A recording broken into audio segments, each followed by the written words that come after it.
First part है। First part में already हम कवर कर चुके हैं दो तीन चीजें जो काफी इंपॉर्टेंट है, जैसे आइडेंटिफाई करना कि कौन सा एसिड है कौन सा बेस है, प्लस उसके बाद हम लोगों ने ये भी सीख लिया है कि मेटल को कैसे आइडेंटिफाई करते हैं।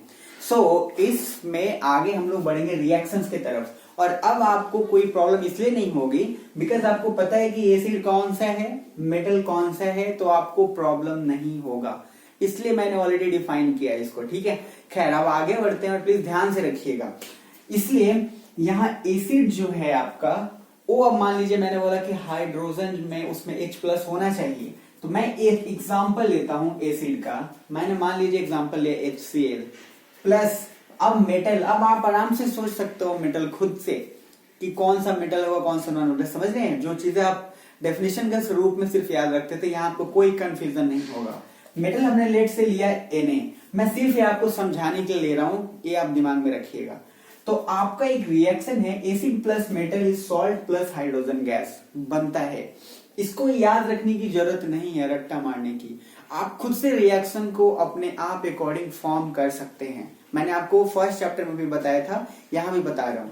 यहाँ देखिए HCl प्लस Na, सिंपल है, हाइड्रोजन को बाहर रखिए और Na को क्लोरीन के साथ मिला दीजिए और यहाँ H2 बाहर निकल गया। यहाँ बैलेंसिंग आप खुद से कर लेंगे, बैलेंसिंग आपको ऑलरेडी पता है तो यहाँ टेंशन नहीं है।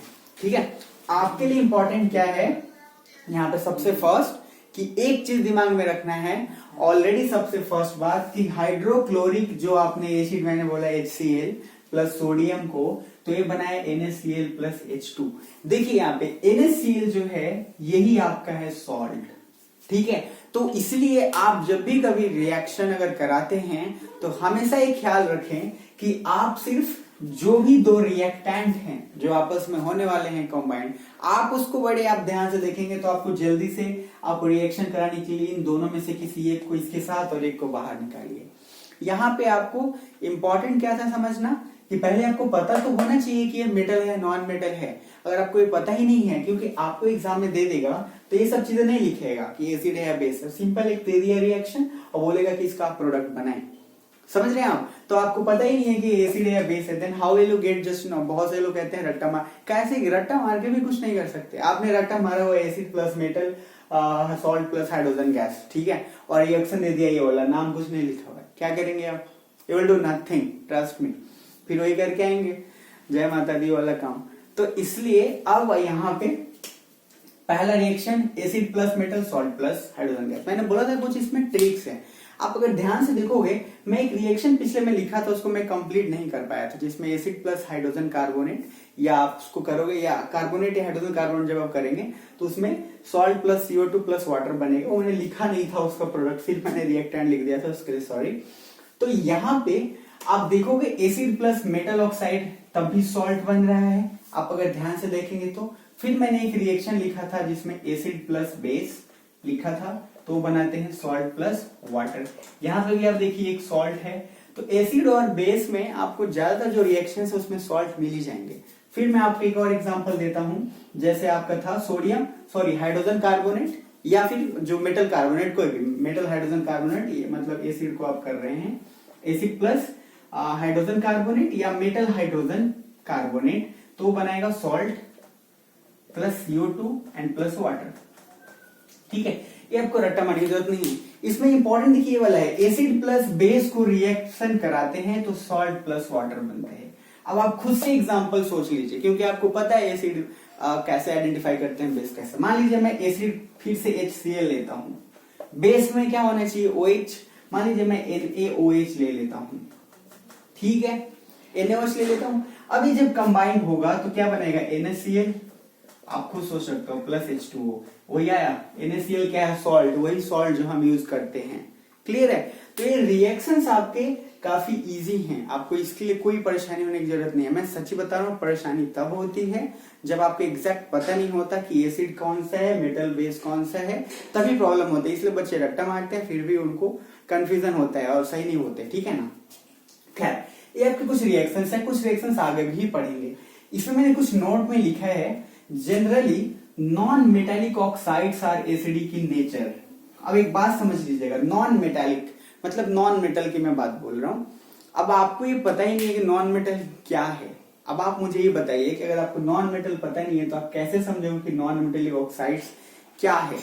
समझ रहे हैं आप? अब आप बोलोगे नॉन मेटल, अच्छा ठीक है नॉन मेटल, बट अब कौन सा नॉन मेटल भाई? आपको अब ऑलरेडी पता है जिसके आउटर शेल में क्या होना चाहिए, 4, 5, 6 जो इलेक्ट्रॉन है वो क्या है आपके नॉन मेटल्स हैं। तो नॉन मेटल्स आप कुछ भी सोच सकते हैं। अब जैसे मान लीजिए मैं कार्बन की बात करता हूं, तो कार्बन का एटॉमिक नंबर क्या होता है 6, तो आप क्या करेंगे 2,4, पहले सेल में 2 उसके बाद 4, तो आउटर सेल में क्या है 4, क्या है नॉन मेटल। तो अगर नॉन मेटेलिक ऑक्साइड्स होंगे, अब नॉन मेटेलिक ऑक्साइड्स, ऑक्साइड क्या है जिसके साथ ऑक्सीजन जुड़ जाए, जैसे अगर फॉर एग्जांपल मान लीजिए मैंने बोला जिंक, ये आपको हालांकि इसमें नहीं है फिर भी जिंक मैंने बोला Zn, इसके साथ हमने और जोड़ दिया तो क्या हो गया जिंक ऑक्साइड। मेटल ऑक्साइड बोलूं तो मान लीजिए सोडियम एक मेटल है, इसके साथ हमने O जोड़ दिया, हालांकि रिएक्शन ही समझाने के लिए मैं बता रहा हूं, तो क्या हो गया मेटल ऑक्साइड, हालांकि Na2O होता है लेकिन ये मेटल ऑक्साइड्स हो गए। उसी तरह से क्या होता है नॉन मेटल में ऑक्साइड यानी कि ऑक्सीजन जुड़ गया तो क्या हो गया नॉन मेटल ऑक्साइड्स हो गया, दूसरा कुछ नहीं। अब इसके आगे क्या करना है, नॉन मेटल ऑक्साइड्स वाला काम जब आप होगा तो एसिडिक की नेचर होता है, आप कैसे समझिएगा देखिए, अगर आपने Na लिया सोडियम, इसके साथ आपने ऑक्सीजन जोड़ा, ठीक है, तो ये सोडियम क्या है मेटल है, तो यहाँ पे हम नॉन मेटल की बात कर रहे हैं। तो metal oxide generally basic in nature होता है और non metal oxide generally acidic in nature होता है, मैंने नोट में लिखा है। उसके बाद है आपका अल्कली। तो अल्कली जो है, देखिए अल्कली का एक डेफिनेशन होता है, basis that dissolve in water is called alkali. Basis जो अल्कली डिसॉल्व होते हैं वाटर में, लेकिन एक बात याद रखिएगा, all basis doesn't dissolve in water, सभी के सभी बेस वाटर में डिसॉल्व नहीं होते, केवल कुछ बेसिस डिसॉल्व होते हैं, उसी बेसिस को हम लोग अल्कली बोलते हैं, ठीक है ना। देन अल्कली का जो जनरली नेचर होता है वो थोड़ा सा बेसिस है तो बिटर होगा ही होगा, कॉरोसिव होता है एंड सोपी टच होता है उसका, मतलब थोड़ा सा लाइक सॉफ्ट एंड समथिंग, जो जिस तरह से साबुन का जो टच करने पे जो फील होता है उस लाइक का होता है अल्कली। एक चीज आप जरूर ध्यान में रखेंगे। देन उसके बाद इस रिएक्शन और उसके बाद हम लोग आते हैं अभी पीएच स्केल पे, ठीक है, क्योंकि पीएच स्केल जो है इस चैप्टर का काफी इंपॉर्टेंट हिस्सा है और आगे पीएच स्केल से जितनी सारी चीजें डिस्कशन करेंगे वो कहीं ना कहीं पीएच स्केल से रिलेटेड होगा, ठीक है। तो प्लीज आप ध्यान देंगे और ये रिएक्शंस वाले पार्ट को एक बार जरूर खुद से लिख लेंगे, जरूर खुद से लिख के उसको एटलीस्ट एक बार ट्राई करके पहले रख लेंगे, ये आपका होमवर्क है, बिकॉज ये आपको हेल्पफुल मतलब हर जगह पे करेगा, आगे भी मैं बताऊंगा वहां भी। तो प्लीज इससे 2-3 चीजें क्लियर हो जाएंगी आपकी कि मेटल नॉन मेटल को आइडेंटिफाई करना, एसिड बेसिस को आइडेंटिफाई करना और फिर फॉलो अप, आपको चीजें याद हो जाएंगी जिससे आपको प्रॉब्लम एग्जाम में नहीं होगा। मैं इसको रब करता हूं और अब हम डिस्कस करेंगे रिएक्शंस के बाद पीएच स्केल के बारे में। और मैं बार बार बोल चुका हूं कि पीएच स्केल जो है वो काफी ज्यादा इंपॉर्टेंट है बोर्ड एग्जाम्स के लिए, ये 100% पूछेगा ही पूछेगा, चाहे आप पढ़ें या ना पढ़ें, ठीक है। तो स्टार्ट करते हैं पीएच स्केल। सबसे पहले पीएच स्केल का मीनिंग समझ लीजिए। स्केल तो आपको ऑलरेडी पता है, अच्छा मैंने यहाँ पे थोड़ा सा स्पेल मैंने ऑलरेडी गलती लिखा हुआ है स्केल का। तो पीएच स्केल के अंदर आप सबसे पहले क्या करेंगे, पीएच स्केल, स्केल तो आपको पता है स्केल क्या होता है, that is to measure anything, measurement के लिए स्केल को हम लोग यूज करते हैं। पीएच का मीनिंग होता है फॉर्टेंज, जर्मन वर्ड है ये, आपको इतना तो डिटेल नहीं करना लेकिन फिर भी फॉर्टेंज का मीनिंग क्या होता है पार, POEER पार, ठीक है। तो इसमें मतलब हिंदी में समझे तो शक्ति, ठीक है ना। तो इस फॉर्टेंज का मीनिंग होता है शक्ति, लाइक पार। तो अब इस चीज को कैसे यूटिलाइज करना है, आखिर इसका क्या रोल है, तो pH scale is a scale which decides the power of acid और बेसिस, या फिर आप ये कह लें कि वो डिसाइड करता है कि कौन सी वैल्यू पे एसिड होगा, कौन सी वैल्यू पे बेस होगा, कौन सी वैल्यू पे न्यूट्रल होगा, ठीक है। ये चीजें जरूर दिमाग में रखेंगे आप। और एक और चीज मैं आपको थोड़ा सा वही बता रहा हूँ, न्यूट्रलाइज होगा तो मुझे याद आ रहा है, जो आपको मैंने रिएक्शन अभी थोड़ी देर पहले बताया था, एसिड प्लस बेस रिएक्ट करके जो सॉल्ट प्लस वाटर बनाते हैं, इसको हम लोग न्यूट्रलाइजेशन रिएक्शन भी बोलते हैं, न्यूट्रलाइजेशन रिएक्शन, ठीक है। न्यूट्रलाइजेशन इसलिए बोलते हैं, अगर आप एसिड प्लस बेस, एसिड जितना होता है उतना बेस की क्वांटिटी, उसको न्यूट्रल क्या होता है कि आप मान लो 5 कदम आगे चले फिर 5 आप पीछे आ गए, दैट इज न्यूट्रल हो गया, और जितना आगे गए तो उतना पीछे, दैट इज इक्वल, तो न्यूट्रल हो जाता है। इसको न्यूट्रलाइजेशन रिएक्शन बोलते हैं, ये दिमाग में रख लीजिएगा, ठीक है।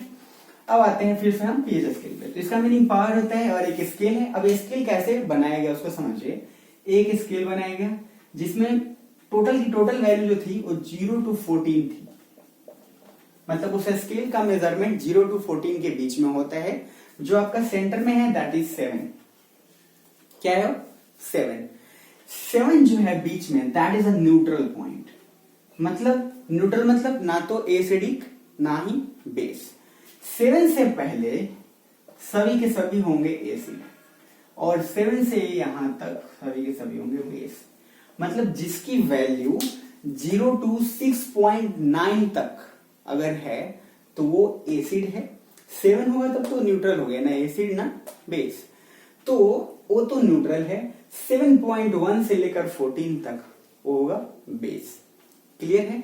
तो ये आपका पीएच स्केल बता। याद रखना जब एग्जाम में लिखना, अगर आपको टाइम कम है, डेफिनेशन नहीं भी पता है, तो ये स्केल बस पता होना चाहिए, जो कि ये स्केल ड्रॉ करिए। इतना भी करेंगे तो आपको मार्क्स मिल जाएंगे। ठीक है, जरूर ध्यान रखेंगे, ये बहुत इंपॉर्टेंट है, इसलिए आप स्केल जरूर ड्रॉ करें पीएच स्केल वाले में। तो एसिड और बेस ये मिला के आपका बना दिया, सॉरी, तो 0 to इतना। अब इस पे कुछ डिस्कशंस हैं, ठीक है, इसके इसी से रिलेटेड बहुत सारे डिस्कशंस हैं। वो हालांकि आपको थोड़ा सा बुक का पार्ट और रीड करना है, फिर भी मैं आपको उस पूरे का बता, मैं कुछ छोड़ नहीं रहा, लेकिन आप रीड कर लेंगे तो आपके लिए भी वो हेल्पफुल होगा। सबसे फर्स्ट जो आपको दिमाग में रखना है वो ये है कि आपका जो हम लोग का जो टूथ डीके, जो हमारा दांत जो है वो सड़ने और खराब होने लगता है, उसके पीछे रीजंस क्या होते हैं और समझ लीजिएगा। एसिड उसमें बहुत बड़ा रोल प्ले भी करता है, डाइजेशन में भी एसिड बहुत बड़ा रोल प्ले करता है। मैं पहले बात करता हूँ टूथ डीके की। तो देखिए, अगर वैल्यू 5.5 से लो हो जाए, मतलब पीएच की वैल्यू 5.5 से लो हो गया, तो आपका टूथ जो है वो सड़ना शुरू होता है। और क्यों होता है? अगर आपके खाने के बाद, आपने खाने के बाद अगर अपने दांतों को अच्छे से सफाई नहीं करी, तो क्या होता है कि बैक्टीरिया उस पे रोल अपना एक्टिव हो जाते हैं और बहुत देर तक आप जो चीजें फंसी रहती है खाने के बाद, उसमें क्या होता है, उससे बहुत ज्यादा वो एसिड्स की जो क्वांटिटी है वो क्रिएट होने लगती है। अब आप ब्रश करते हैं तो क्या होता है, पेस्ट के अंदर बेसेस होते हैं, बेस, तो बेस क्या करता है, उसको न्यूट्रलाइज कर देता है, तब जाकर आपके दांत जो है वो खराब नहीं होने से बच जाते हैं। लेकिन अगर उसकी वैल्यू 5.5 से कम हो गई तो टूथ आपका जो दांत है वो सड़ना ही है, तय है बिल्कुल। ठीक है, तो उसको बचाने का प्रिवेंशन नहीं है कि ऑलवेज आपको खाने के बाद अपने दांत को बहुत जल्दी से साफ करना चाहिए और क्लियरली करना चाहिए। अब हम बात करते हैं डाइजेस्टिव सिस्टम, पीएच। मैंने आपको डाइजेस्टिव सिस्टम के अंदर बताया था कि हमारे स्टमक में हाइड्रोक्लोरिक एसिड होता है जो कि फूड को डाइजेशन में हेल्प करता है, लेकिन वो कुछ लिमिटेड क्वांटिटी में होता है, समझ रहे हैं? तो अगर एसिड का आप देखते हैं कभी कभी ना, लोग बोलते हैं मुझे इनो पीना है, ठीक है यार, बहुत एसिडिटी हो गया है, मतलब बहुत ही हो गया है, गैस हो गया है, तो मुझे इनो पीना है, तभी मेरा खत्म होगा, नहीं तो नहीं होगा। तो मैं आपको एक बात पहले बता देता हूं, 2-3 चीजें का ध्यान रख लीजिए। गैस क्या होता है, एसिड की क्वांटिटी बढ़ जाने के कारण होती है। एसिड अगर आपके बढ़ गया, अब जैसे मैंने बोला कि हाइड्रोक्लोरिक एसिड हेल्प करता है फूड के डाइजेशन में, लेकिन वो कुछ लिमिटेशंस तक। अब आपने बहुत ज्यादा जैसे खा लिया जिसमें एसिड का मात्रा ज्यादा था, तो एसिड बहुत ज्यादा बढ़ गया, तो एसिड के बहुत ज्यादा बढ़ जाने के कारण क्या हो गया, गैस क्रिएट हो गया। अब इससे क्या हुआ, अब आप बोलते हो इनो चाहिए, तो इनो में क्या होता है, इनो में होता है बेस। अब देखो, जैसे मैंने बोला कि आपको अगर एसिड का क्वांटिटी ज्यादा बढ़ गया तो उसको घटाने के लिए, यानी कि न्यूट्रलाइज करने के लिए हम लोग बेस का इस्तेमाल करते हैं। इसीलिए उस समय लोग इनो के लिए भागे दौड़ते हैं, या फिर हम उसको एंटी एसिड भी बोलते हैं। एंटी एसिड जी, अब एंटी एसिड क्या है, जिस तरह से वायरस होता है तो एंटीवायरस होता है, उसी तरीके से ये है एसिड, तो एंटी एसिड समझ लीजिए, एंटी एसिड इसको बोलते हैं। मिल्क ऑफ मैग्नेशिया, जैसे खट्टा दूध भी बोलते हैं, तो खट्टा दूध भी लोग पीते हैं तो एसिडिटी कम हो जाता है, समझ रहे हैं आप? तो क्या होता है, कैसे होता है, उसको हम न्यूट्रलाइज करते हैं। जब एसिड की क्वांटिटी ज्यादा बढ़ जाती है तो बेस के साथ हम उसको न्यूट्रल करते हैं, इस तरीके से काम होता है। अब एक वर्ड और आता है एसिड रेन, ठीक है।